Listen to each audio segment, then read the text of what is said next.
Welcome back mga ropa, kwentuhan muna tayo. Nagawa ng pabagsakin ni Anthony Edwards at ng Minnesota Timberwolves ang kupunan ng defending champions na pinangungunahan ng MVP na si Nikola Jokic. Sa wakas mga ropa, sa Game 7, dumapa ang kupunan ni Nikola Jokic, Jamal Murray, Aaron Gordon, Michael Porter Jr. Napakaganda ng laban, di ba? Pero ano ang dahilan kung bakit naipanalo ng Minnesota Timberwolves ang Game 7 kontra sa defending champions at napakalakas na Denver Nuggets? Pagkwentuhan natin yan.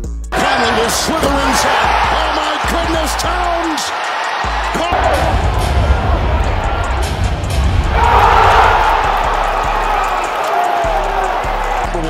They're going to send the double Ant-Man. Edwards, it's a three. Good!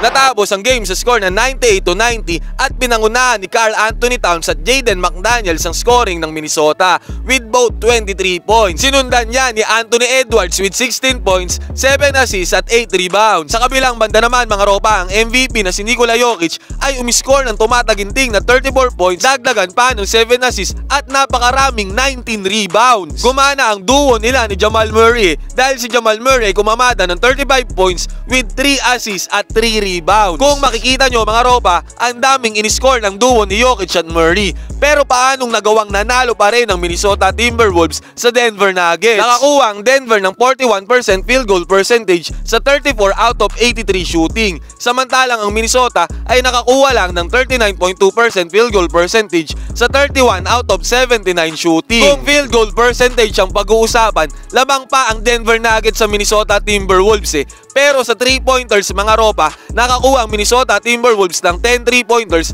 with 29.4% 3-point percentage. Kumpara yan sa 24.2% lamang ng Denver Nuggets at 8 out of 33 ang nagawa nila sa 3-pointers. Eto mga ropa, dito talaga nagkatalo eh sa free throws dahil ang Minnesota Timberwolves ay nakakuha ng tumataginting na 86.7% free throw percentage. Sa 26 out of 30 shooting yan sa free throws. Take note mga ropa, 30 attempts sa free throw ang ginawa ng Minnesota Timberwolves at nakuha nila ang 26 dito. Samantalang ang Denver Nuggets naman ay mayroong 87.5% ngunit 16 free throw attempts lamang ang naibigay sa kanila sa Game 7 at nakakuha lamang sila ng 14 points dito. Kung stats ang titignan, ito talaga ang naging tiebreaker eh, yung free throws. Napakaraming free throws ang ginawa ng Minnesota Timberwolves kontra sa Denver Nuggets. Kung kayo mga ropa ang tatanungin ko, tingin nyo ito ba ang naging panira ng panabla ang free throws ng Minnesota Timberwolves? Difference maker talaga dahil napakarami ng kanilang free throws, lagpas sa kalahati kumpara sa Denver. Anong sa inyo mga ropa? Mag-comment kayo dyan sa baba, pagkwentuhan natin to.